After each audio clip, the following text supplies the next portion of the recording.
মৰমৰ ছাত্ৰ ছাত্ৰীসকল নমস্কাৰ। গুণোৎসৱ তৃতীয় পৰ্যায় 2024 প্ৰশ্নকাকতখন লেংগুৱেজ 1 2025 চনৰ গুণোৎসৱৰ বাবে কিছু সহায়ক হ'ব বুলি ভাবোঁ। ইয়াত প্ৰথম হৈছে ব্ৰহ্মপুত্ৰ নদী। আমি আগতে পাঠটো পঢ়ি লওঁ। গংগা, যমুনা, সিন্ধু, ব্ৰহ্মপুত্ৰ আদি ভাৰতৰ প্ৰধান নদী। ইয়াৰে ভিতৰত ব্ৰহ্মপুত্ৰ হৈছে অসমৰ মুখ্য নদী। এই নদী অসমৰ পূব দিশৰ শদিয়াৰ পৰা পশ্চিম দিশৰ ধুবুৰীলৈকে বৈ গৈছে। ব্ৰহ্মপুত্ৰ নদী হিমালয় পৰ্বতৰ পৰা ওলাইছে। ই অৰুণাচল প্ৰদেশৰ মাজেৰে আহি অসমত প্ৰৱেশ কৰি বংগোপসাগৰত পৰিছেগৈ। অসমত ইয়াক বৰলুইত নামেৰে জনা যায়। দিচাং, দিখৌ, ভোগদৈ, ধনশিৰি, সোৱণশিৰি, মানা আদি ব্ৰহ্মপুত্ৰৰ উপনৈ। শৰাইঘাট, কলীয়া ভোমোৰা, বগীবিল, ধলা শদিয়া, নৰনাৰায়ণ সেতু আদি ব্ৰহ্মপুত্ৰৰ ওপৰত থকা দলং। ব্ৰহ্মপুত্ৰৰ ওপৰত বহুকেইখন দলং নিৰ্মাণ কৰি থকা হৈছে। এই দলংসমূহে অসমৰ যোগাযোগ ব্যৱস্থা সুচল কৰিছে।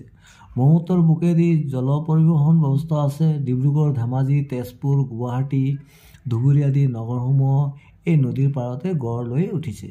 পৃথিৱীৰ বৃহত্তম নদীদ্বীপ মাজুলী ব্ৰহ্মপুত্ৰৰে সৃষ্টি। উমানন্দ ব্ৰহ্মপুত্ৰৰ মাজত থকা এখন তীৰ্থক্ষেত্ৰ। ই পৃথিৱীৰ ক্ষুদ্ৰতম নদীদ্বীপ। তাৰমানে ক্ষুদ্ৰতম নদীদ্বীপ হ'ল উমানন্দ আৰু বৃহত্তম নদীদ্বীপ হ'ল মাজুলী।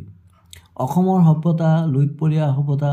ব্ৰহ্মপুত্ৰ নদীয়ে এই সভ্যতা গঢ় লোৱাত মুখ্য ভূমিকা গ্ৰহণ কৰিছে। ব্ৰহ্মপুত্ৰ অসমীয়া জাতিৰ প্ৰাণস্বৰূপ। এতিয়া ইয়াত দিছে ওপৰত দিয়া পাঠটো পঢ়ি তলৰ প্ৰশ্নবোৰৰ উত্তৰ দিয়া। অসমৰ মুখ্য নদীখনৰ নাম কি? আমি পালোৱেই ব্ৰহ্মপুত্ৰ। তেনেহ'লে ইয়াত অপশ্যনকেইটা কি হ'ব? বি অপশ্যনটো শুদ্ধ হ'ব। পৃথিৱীৰ বৃহত্তম নদীটোৰ নাম কি? আমি অলপ আগতে পাইছিলোঁ বৃহত্তম নদীটো কি আছিলে? মাজুলী। তেনেহ'লে আমি ইয়াত চাই লওঁ কোনটো? মাজুলী। চি অপশ্যনটো শুদ্ধ। তাৰমানে ক্ষুদ্ৰতম আছিলে উমানন্দ আৰু বৃহত্তম হ'ল মাজুলী। মাজুলীটো শুদ্ধ। 3 নম্বৰ প্ৰশ্ন। অসমৰ সভ্যতাক লুইতপৰীয়া সভ্যতা বুলি কিয় কোৱা হয়? ইয়াত আমি পাইছিলোঁ ন অসমৰ সভ্যতা লুইতপৰীয়া সভ্যতা। তাৰমানে ব্ৰহ্মপুত্ৰ নদীয়ে এই সভ্যতা গঢ় লোৱাত মুখ্য ভূমিকা গ্ৰহণ কৰিছে। তো কোনটো অপশ্যনটো? ব্ৰহ্মপুত্ৰই অসমৰ সভ্যতা গঢ়াত মুখ্য ভূমিকা। তাৰমানে এই অপশ্যনটি শুদ্ধ হ'ব। বাকীবিলাক আমি পঢ়ি নাচালে হ'ব। তোমালোকে পঢ়িব পাৰা। 4 নম্বৰ। তলৰ কোনটো শব্দই দলং শব্দটোৰ একে অৰ্থ বুজায়? দলং মানে কি? আমি ইংৰাজীত কওঁ ব্ৰিজ। সেতু বুলি কয় অসমীয়াত। কি হ'ব? সেতু। বি অপশ্যনটো হ'ব। 5 নম্বৰ। তলৰ কোনটো বাক্যত সপ্তমী বিভক্তি যুক্ত শব্দ ব্যৱহাৰ কৰা হৈছে? সপ্তমী বিভক্তি কোনবিলাক কয়? যেনেকৈ আমি বিভক্তি চিনকেইটা জানো। প্ৰথমা অয়ে, দ্বিতীয়া ক, তৃতীয়া ৰেডি দ্বাৰা, চতুৰ্থী কলি, পঞ্চমী ৰ পৰা, ষষ্ঠী ৰ, সপ্তমী এ ত। তেতিয়া আমি দেখিলোঁ ব্ৰহ্মপুত্ৰ নদী বংগোপসাগৰত ত আছে। তেনেহ'লে ডি অপশ্যনটো হ'ব। পিছৰ পেৰাগ্ৰাফটো বা বন্ধুত্ব। ৰুলি আৰু ৰিণী দুয়ো নলে গলে লগা বান্ধৱী। দুয়োৰে ঘৰ ওচৰা ওচৰি। সৰুৰে পৰা দুয়ো একেলগে উমলি জামলি ডাঙৰ হৈছে। বিদ্যালয়ত নামভৰ্তি কৰাৰ পাছত অভিনৱ আৰু প্ৰিয়াও সিহঁতৰ বন্ধু হৈ পৰিল। সিহঁত পঢ়া শুনাৰ উপৰিও গীত মাত খেল ধেমালি সকলোতে পাৰ্গত। ৰুলিয়ে পোহনীয়া জীৱ জন্তু বৰ ভাল পায়। তাইৰ ঘৰত মেকুৰী, ছাগলী, শহাপহু আদি জীৱ জন্তু আছে। প্ৰিয়াই গান ভালকৈ গায়। ৰিণীয়ে ধুনীয়া ছবি আঁকে। অভিনৱে ভালকৈ ক্ৰিকেট খেলে। তদুপৰি তেওঁলোকে আৰ্তজনক সহায় কৰিও ভাল পায়। এদিন স্কুল ছুটিৰ পাছত ঘৰলৈ আহি থাকোঁতে 4ৰ্থ শ্ৰেণীৰ নয়নাক কুকুৰে বেয়াকৈ কামুৰিলে। তাই হাতেৰে ভৰিখন মোহাৰি কান্দি আছিল। ৰুলি, ৰিণী, অভিনৱ আৰু প্ৰিয়াও আহি সেইখিনি পাইছিলহি। ৰিণীয়ে নয়নাক কিয় কান্দিছে বুলি সোধাত তাই চকুপানী মোহাৰি সকলো বিৱৰি ক'লে। কথাখিনি শুনি চাৰিও বন্ধুৱে ততাতৈয়াকৈ তাইক চাইকেলেৰে ওচৰৰে চৰকাৰী চিকিৎসালয়লৈ লৈ গ'ল। ডাক্তৰে চাই মেলি তাইক বেজী দিলে। তাইৰ মুখত ভয়ৰ ভাৱ ফুটি উঠিল। বেজীৰ কথা শুনি ভয়ৰ ভাৱ ফুটি উঠিল। হয় নহয় বাৰু? সিহঁতে নয়নাক ঘৰত থৈ আহিল। তাইৰ মাক দেউতাকে চাৰিও বন্ধুক প্ৰশংসা কৰিলে। ভৱিষ্যতেও বিপদত পৰা মানুহক সহায় কৰিবলৈ পৰামৰ্শ দিলে। মৰমৰ ছাত্ৰ ছাত্ৰীসকল তোমালোকে এইদৰে সহায় কৰা নে বাৰু? নিশ্চয় কৰা। এতিয়া আমি ওপৰত দিয়া পাঠটো পঢ়ি তলৰ প্ৰশ্নবোৰৰ উত্তৰ দিয়া। ৰুলিৰ ঘৰৰ ওচৰত কাৰ ঘৰ? নয়না না অভিনৱৰ না ৰিণীৰ না প্ৰিয়াৰ? ইয়াত আমি পাইছিলোঁ ৰুলি আৰু ৰিণী দুয়ৰ নলে গলে লগা বান্ধৱী দুয়োৰে ঘৰ ওচৰা ওচৰি, তাৰমানে ৰুলি আৰু ৰিণীৰ ঘৰ ওচৰত, ৰিণী হ'ব, চি অপশ্যনটো শুদ্ধ হ'ব। পিছতো বিদ্যালয়ৰ পৰা আহি থাকোঁতে কাক কুকুৰে কামুৰিছিলে? আমি পাইছিলোঁ না, কাক কামুৰিছিলে? এই যে চতুৰ্থ শ্ৰেণীৰ নয়না কুকুৰে কামুৰিছিলে, নয়না। তাৰ প্ৰথম এই অপশ্যনটি শুদ্ধ হ'ব। পিছতো নয়নাৰ মুখত ভয়ৰ ভাৱ কিয় ফুটি উঠিছিল? বেজীৰ বাবে, হয় নাই? তাৰ মুখত ভয়ৰ ভাৱ ফুটিছিলে, তাত আমি কি লিখিম? তাইক ডক্টৰে বেজী দিয়াৰ বাবে। চি। তাৰপিছত প্ৰশ্ন, তলত দিয়া কোনটো শব্দ সৰু শব্দটোৰ বিপৰীত শব্দ? বিপৰীত মানে সৰুৰ বিপৰীত কি? ডাঙৰ। মানে কোনটো শুদ্ধ হ'ব? বি অপশ্যনটো শুদ্ধ হ'ব। পিছৰটো, তলত দিয়া কোনটো বাক্যত সৰ্বনাম পদ ব্যৱহাৰ কৰা হৈছে? সৰ্বনাম মানে কি?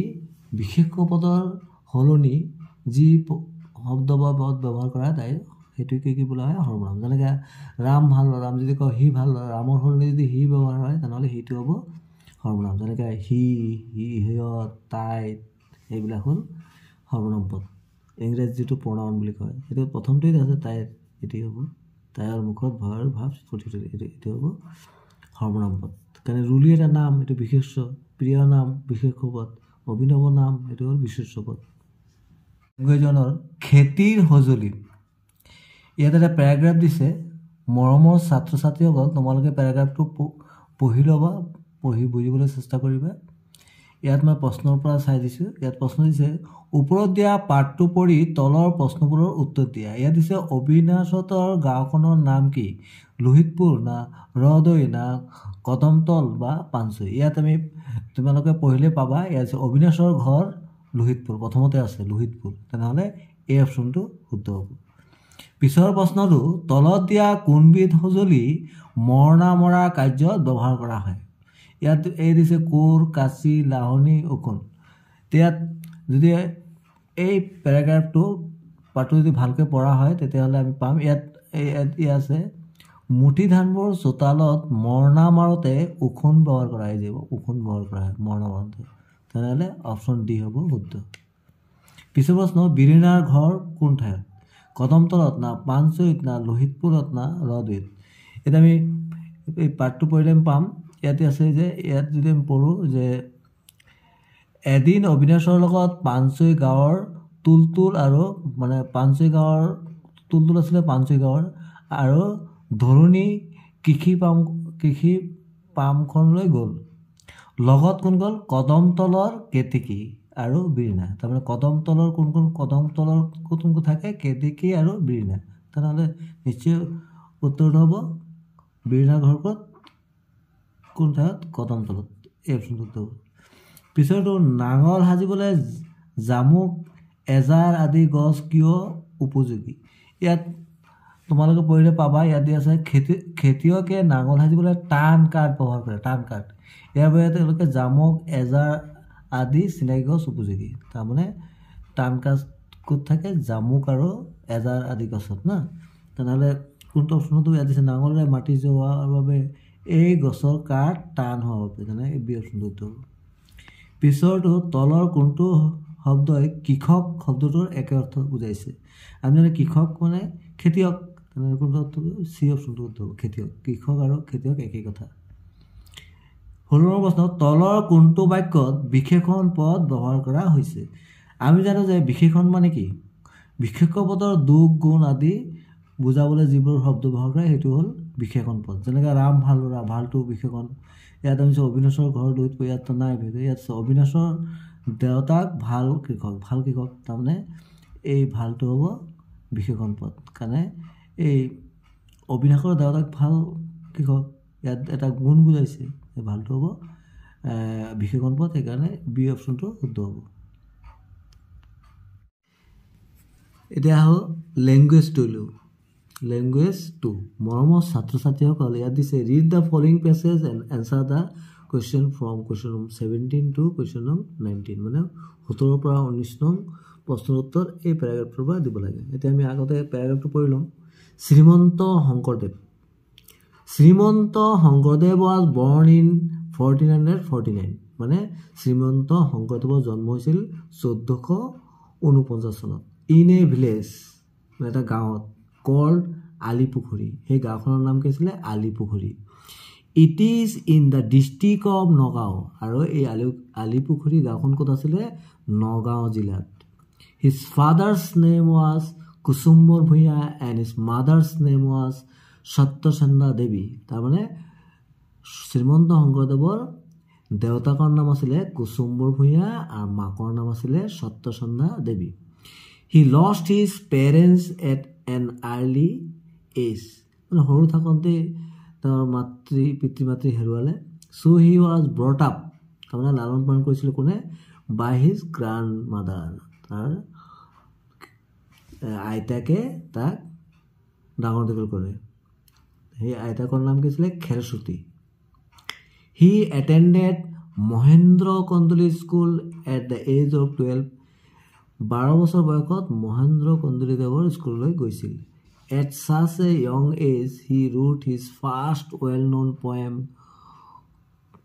কৰতল। এই বয়সতেই প্ৰথম এটা পয়েম লিখিছিলে কৰতল। সেই পয়েমটোৰ নাম আছিলে কৰতল। কৰতল কমলা। সেই পয়েমটোৰ কি নাম আছিলে? কবিতাটোৰ নাম আছিলে, কবিতা ভাগিৰ নাম আছিলে কৰতল কমলা। লেটাৰ, পৰৱৰ্তী কালত হি ষ্টাৰ্টেড অংকীয়া ভাৱনা এণ্ড সত্ৰীয়া ডেন্স ফ্ৰম। পিছত তেওঁ অংকীয়া ভাৱনা, সত্ৰীয়া ডান্স, সত্ৰীয়া নৃত্য বুলি কয় যে, তেওঁৰে সৃষ্টি।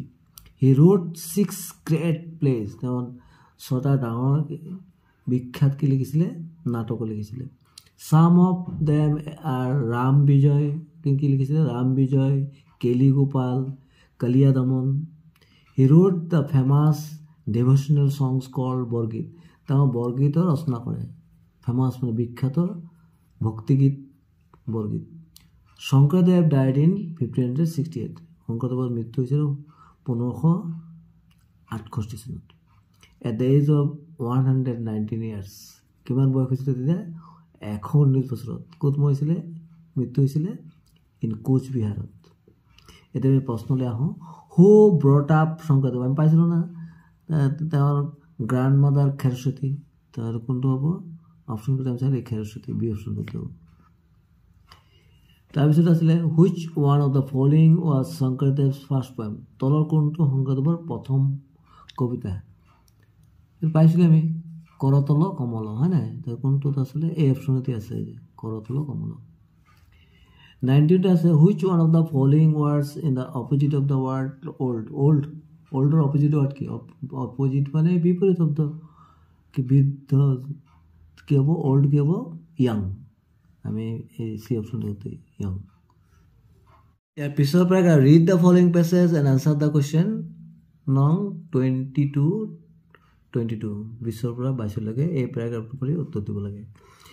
জয় অফ ছেভিং লাইফ, মানে কাৰোবাৰ জীৱন যদি আমি বচাওঁ তেতিয়া আমি কি পাওঁ? আনন্দ পাওঁ। Joy of saving life. It was a warm autumn's afternoon, Ramesh, Bhabesh and their friends were playing cricket. তাৰমানে এটা খুব গৰমৰ দিন আছিলে। ৰমেশ, ভৱেশ আৰু তাৰ বন্ধুসকলে কি কৰিছে? ক্ৰিকেট খেলি আছিলে। ৰোহন ৱাজ বেটিং, ৰোহনে বেটিং কৰি আছিলে। He hit a ball high in the air, কি কৰিলে? বল এটা পূৰা ওপৰতে উঠাই দিলে। It went past the boundary and fell on the main road, একেবাৰে মেইন ৰোডত গৈ পালেগৈ। Ramesh went to pick up the ball, ৰমেশে বলটো আনিব গৈছিলে। But the ball was missing, কিন্তু বলটো হেৰুৱালে। ছাডেনলি, অকস্মাত, he notice that a bird was lying on the ground, দেখিলে কি এটা চৰাই এটা পৰি আছে গ্ৰাউণ্ডত, মাটিত পৰি আছে। He called his friends Rishabh, Kuldeep and Bhabesh rush to the spot, এই তাৰ বন্ধুসকলক মাতিলে, ঋষভক, কুলদীপক, ভৱেশক, আৰু খুব বেগাই তালৈ গ'ল। এভৰি ওৱান ৱাজ ৱৰিড, সকলোৱে চিন্তিত। Ramesh picked up the bird in his hand and tried to comfort it, ৰমেশে কি কৰিলে? হাতত লৈ এইটো কমফৰ্ট মানে ভাল কৰিব চেষ্টা কৰিছিলে। ইটো ৱাজ এ মইনা, চৰাইটো কি আছিলে? মইনা। She was injured in her legs and wings, পাখি আৰু ভৰিত কি দুখ পালে এই চৰাইজনী, মইনা চৰাইজনী। ভৱেশ ইমিডিয়েটলি, তৎক্ষণাত কি কৰিলে? Bought a bottle of water, এক বটল পানী আনিলে। He made her drink a little water through the beak, সেই অলপ পানী খোৱালে চৰাইটোক, the myna felt better মাইনাৰটো এতিয়া ভাল পালে it could finally fly away তাৰপিছত অৱশেষত উৰি গুচি গ'ল Ramesh and his friends felt the joy of saving a life ৰমেশে আৰু তাৰ বন্ধুসকলে খুব আনন্দ পালে কাৰণে চৰাইজনীৰ জীৱন বচাব পাৰিলে he said birds like to fly free মানে চৰায়ে তেওঁলোকে স্বাধীনভাৱে উৰি ভাল পায় we cage them for our pleasure আমি আমাৰ আনন্দৰ কাৰণে কি কৰোঁ আমি পিঞ্জৰাত সোমাই ৰাখোঁ but that should not be done কিন্তু এইটো আমি কৰিব নালাগে কাৰণ আমি চৰাইবোৰ কি কৰিব লাগে স্বাধীনভাৱে উৰিব দিব লাগে আমি পিঞ্জৰাত সোমাই থ'ব নালাগে এতিয়া আমি প্ৰশ্নলৈ আহোঁ who hit the ball high in the air আমি পাইছিলোঁ নে কোনে হিট কৰিছিলে Rohan was batting hit the ball ৰহনে হিট কৰিছিলে তাৰপৰা কোনে হিট কৰিছিলে ৰহন বি অপশ্যনটো শুদ্ধ হ'ব 21 suddenly he noticed that a bird was lying on the ground who does the word he referred to here he বুলিলে কাক বুজাইছে কোনে দেখিছিল ৰমেশে দেখিছিল তেনেহ'লে বি অপশ্যন শুদ্ধ হ'ব 22 which one of the following is the correct option to complete the sentence তাৰমানে এই বাক্যটো সম্পূৰ্ণ কৰিবলৈ কোনটো শুদ্ধ হ'ব was না were না am না are am আৰু are কেইটা প্ৰেজেণ্ট টেন্সৰ যেহেতু বাক্যটো আমি পেৰাগ্ৰাফটো পাষ্ট টেন্সত পাইছিলোঁ পাষ্ট টেন্সৰ বিভাগ কেইটা কি আছে was আৰু were যদি ছাবজেক্টটো ছিংগুলাৰ হয় এজন বুজায় তেনেহ'লে was বহিব আৰু প্লুৰেল হ'লে were বহিলেহেঁতেন ৰমেশটো ছিংগুলাৰ এজন বুজাইছে সেইকাৰণে was হ'ব মৰমৰ ছাত্ৰ ছাত্ৰীসকল ইয়াত দিছে আকৌ 23ৰ পৰা 26লৈকে এই পেৰাগ্ৰাফটো পঢ়ি উত্তৰখিনি ওলাবলৈ ইয়াত দিছে ৰোহনছ নেইবাৰ মৰমৰ ছাত্ৰ ছাত্ৰীসকল তোমালোকে এই পেৰাগ্ৰাফটো পঢ়ি ল'বা মই প্ৰশ্ন পঢ়ি উত্তৰবিলাক তোমালোকক দিবলৈ যত্ন কৰিছোঁ ইয়াত দিছে what does mister Barua do at 7 o'clock mister Barua 7 o'clockত মানে 7টা বজাত কি কৰিছিল আমি ইয়াত পাইছিলোঁ wakes up at 5 o'clock and leaves for school at 7 o'clock মানে ক'ত যায় 7টা বজাত ক'ত যায় স্কুললৈ যায় তেনেহ'লে mister Barua leaves for is স্কুললৈ যায় তেনেহ'লে এই অপশ্যনটো পিছৰটো how is mister Barua a helpful neighbour mister Barua কিদৰে এজন হেল্পফুল মানে মানুহক সহায় তেওঁ এজন প্ৰতিবেশী মানে সহায় কৰা প্ৰতিবেশী ইয়াত আমি দেখিছিলোঁ যে ইয়াত চোৱা তোমালোকে দেখিছিলে mister Barua is also' a helpful practice regularly he says it will help him to know and learn more ই কি কৈছিলে he helps Rohan to solve is sum ৰোহনক কি কৈছিলে অংক সমাধানত সহায় কৰিছিলে তেনেহ'লে কোনটো because he helps Rohan in solving the sums এইটোৱে শুদ্ধ হ'ব তাৰপিছত which one of the following words is similar in meaning to the word distant মানে কি দূৰ তো কোনটোৱে বুজায় একে মিনিং ফাৰ মানে দূৰত্ব বুজায় এইটো শুদ্ধ হ'ব 26 which one of the following is the correct option to complete the sentence this is the dash sum of all আমি জানো যে আমি ডিগ্ৰী জানো ডিগ্ৰী তিনি প্ৰকাৰ আছে পজিটিভ কম্পাৰেটিভ সুপাৰলেটিভ যেনেকৈ গুডটো হ'ল পজিটিভ বেটাৰ হ'ল কম্পাৰেটিভ সুপাৰলেটিভ হ'ল বেষ্ট সুপাৰলেটিভ ডিগ্ৰী আগত দা এই দাটো বহে দি বহে মানে দি আৰ্টিকলটো তেনেহ'লে কোনটো চিম্পলেষ্ট হ'ব এইটো হ'ব ভিডিঅ'টো চোৱাৰ বাবে সকলোলৈ ধন্যবাদ থাকিল আৰু যিহেতু গুণোৎসৱ পালেহি ভিডিঅ'টো শ্বেয়াৰ কৰি আনক চোৱাৰ বাবে সুবিধা কৰাৰ বাবে অনুৰোধ থাকিল থেংক ইউ